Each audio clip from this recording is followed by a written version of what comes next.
سادے اور معمولی لباس سے دل میں خوف خدا پیدا ہوتا ہے۔ گناہ کو چھوڑ کر اور باقی تمام معاملات میں لوگوں سے اتفاق کرنے کا نام حسن خلق ہے۔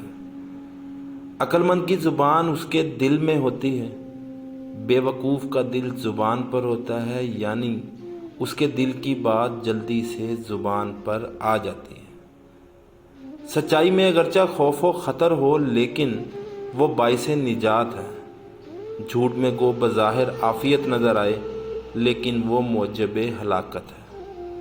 عمدہ اور لطیف بات میرے نزدیک یہ ہے کہ جو بات مجھے معلوم نہ ہو اور پوچھی جائے تو میں صاف کہہ دوں میں نہیں جانتا۔ عقل مند کا سینہ اس کے اصرار کے لیے صندوق کی مثل ہے۔ صدقہ سب سے بہتر ہے اور کامیاب تیر بہدف دوا ہے۔ بوڑھے آدمی کی رائے نوجوانوں کے ارادوں سے بھی مضبوط بلکہ مضبوط تر ہوتی ہے۔ مالداری پردیس کو بھی مضبوط بنا دیتی ہے اور فقیری وطن کو بھی پردیس بنا دیتی ہے۔ مال و دولت خواہشات نفسانی کا مرکز ہے۔ حاجت کا اظہار نہ کرنا زیادہ بہتر ہے بنسبت اس کے کہ اپنی حاجت کسی ایسے شخص کے سامنے پیش کی جائے جس کو وہ پورا نہ کر سکتا ہو۔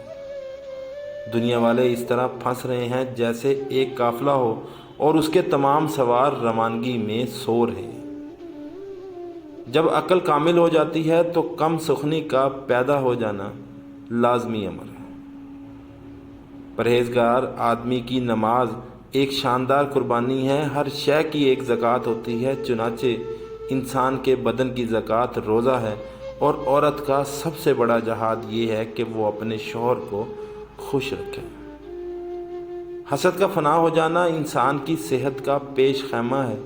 سختی اور سخت گیری جنون کی ایک قسم ہے۔ اگر اس کا مرتکب اپنے کیے پر پشیمان ہو جائے تو خیر، ورنہ سمجھنا چاہیے کہ اس کو جنون ہو گیا ہے جس کا زائل ہونا بہت مشکل ہے۔